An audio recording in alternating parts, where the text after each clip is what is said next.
中印边境近期再有新进展。印度政府方面透露，双方已开始从有争议的喜马拉雅边境地区的对峙点撤军。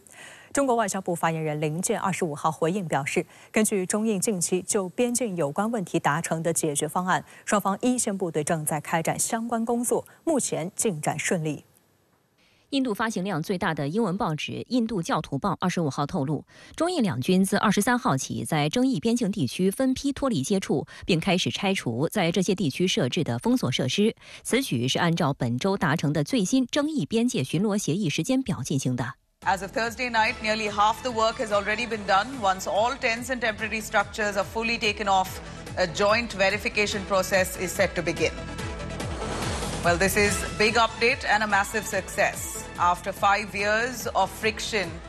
we're looking at India-China seeing a thaw in relations, and that's reflecting in the borders de-escalation as well. To begin with, the patrolling arrangements have been done. Tents have now been taken off. 印度军方消息人士称，最早一批开始的脱离接触预计将于29号完成，恢复到2020年4月之前的情况。这名消息人士还说，中印是首先在外交层面达成了一项总体框架协议，随后双方于21号在军队指挥官层面达成了一项详细协议，其中概述了脱离接触和巡逻的方式。另据印度新闻门户网站 The Print 透露，中印在争议边界地区巡逻的活动将在每月进行2次，巡逻队人数保持固定，避免发生冲突。中印双方还同意在开始巡逻之前保持协调。消息人士说，由于大雪天气以及气温急剧下降，双方不会在冬季进行巡逻。根据协议，双方不得在先前宣布为缓冲区的地区进行任何新建设，但牧民可以在经过协调的情况下继续在这些地区放牧。针对中印军队已开始在争议边界地区撤军，中国外交部发言人林健25号进行了证实。根据中印近期就边境有关问题达成的解决方案，双方的一线部队正在开展相关的工作，目前进展顺利。深圳卫视注意到，尽管中方没有披露有关解决方案的具体内容，但在回应相关进展时，罕见使用了“顺利”一词，释放了对妥善处理中印边境问题的积极信号。印度最大媒体今日印度称，中印双方严格按照协议安排的时间表进行逐步撤离，展现彼此信任和尊重的态度。虽然本月的撤军和巡逻安排仅限2个冲突区，但根据双方的调门，后续可能会扩展到有争议边界的其他冲突区。Definitely a positive development, and keeping in view with what the Prime Minister said, mutual trust, mutual respect. I think both the countries are on the same line, and that is a very good sign because these are all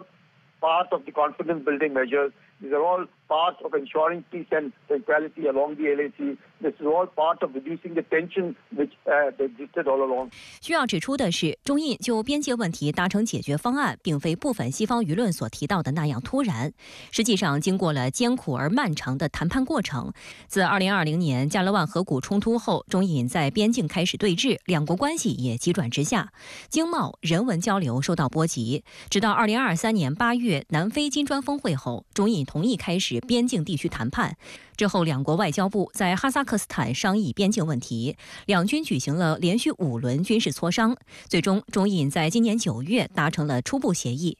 复旦大学南亚研究中心副主任林明旺向深圳卫视表示，边境问题协议的达成对于中印关系来说是回暖的最重要一步，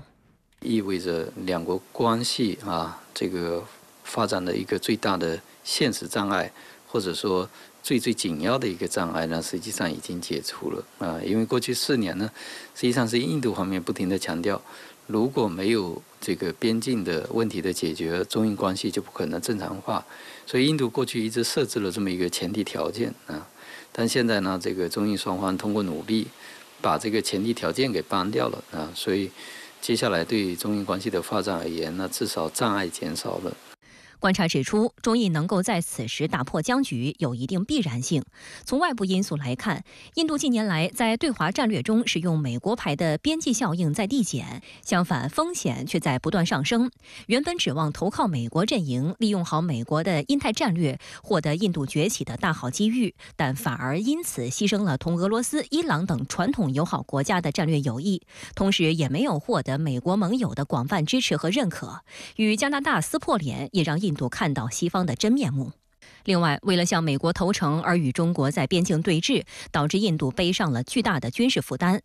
印度德干先驱报此前透露，为了防范中国在边境地区的动作，印度将2023年的国防预算增加至59.4亿卢比，较2022年增加13%。去年11月，印军前任陆军参谋长纳拉瓦内在其《命运的4星》一书中首次披露，2020年的加勒万河谷冲突中，印度陆军早已做好与中国开战的准备。据悉，中印争议地段总面积超过12万平方公里，受制于印度综合国力的影响，缺乏立体支援能力和大型机械化兵力，因此印度在边境各类军事工事极多，前沿部队数量庞大。印度陆军约30万兵力被部署于距离中印边境不到200公里的单位内，军事对峙产生的高昂的防务支出让印度苦不堪言。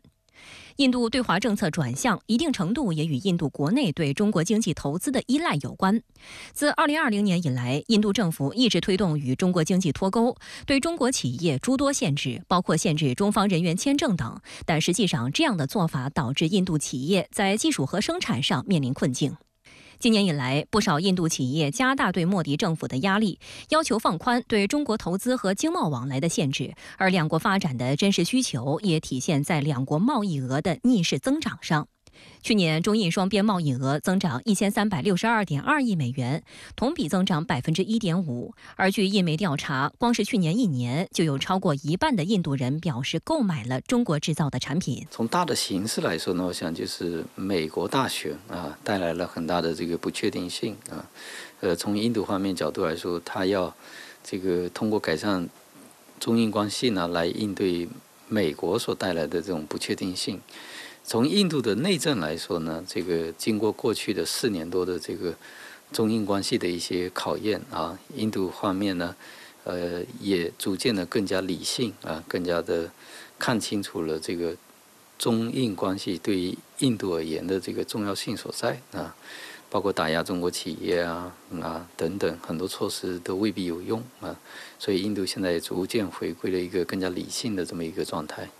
李明旺认为，遭遇挫折的中印关系在 U 型底部徘徊了超长时间，边境问题的缓和是两国走出这个超长底部的突破点。在这个背景下，中印领导人10月23号在喀山举行的金砖峰会期间会晤，为两国关系未来如何走把舵领航。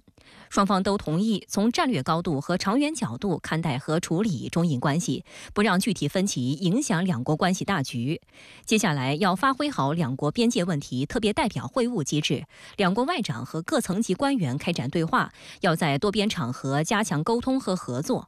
观察指，中印领导人这场时隔5年的首次双边会晤意义重大。眼下，两国已经出现一些改善关系的动力，最高层接触的解冻能使这些动力落实到政策层面，转化为具体可行的操作，从而为中印缩小分歧、扩大共识以及双边关系稳定发展注入积极因素。中印关系的改善也显示出印度的外交战略正尝试逐步回调至多项结盟。从此次金砖峰会就可以看出，自莫迪2014年上台后，采取了更亲美西方的外交政策，淡化了印度同金砖国家的一些共同利益。但这次喀山峰会，莫迪不仅亲自飞赴俄罗斯现场参会，展示与其他金砖国家团结姿态。值得注意的是，今年金砖峰会发布的喀山宣言，相较往年的金砖领导人共同宣言，条目更多，内容更丰富，意味着成员国之间达成的共识更多。而这中间就有印度的妥协，例如在本轮巴以冲突爆发后，一直支持以色列的莫迪，在此次宣言中谴责了以色列对人道主义行动的袭击。战略摇摆呢，也是印度外交的一个基因呢所以呢，在过去4年呢，我们看得到印度基本上是这个亲美外交所以跟美国呢走得非常的近也推进了跟美国的一系列的防务合作但在今年莫迪第3任期之后我们看到莫迪的外交呢，这个稍微往这个另外一个方向呢开始回归一点至少他去7月份访问了莫斯科然后呢，现在又跟中国改善关系可以看得到，印度外交呢正在试图从过去这个极度的亲美的状态，这个走向一个更加这个平衡的这么一个这个角色。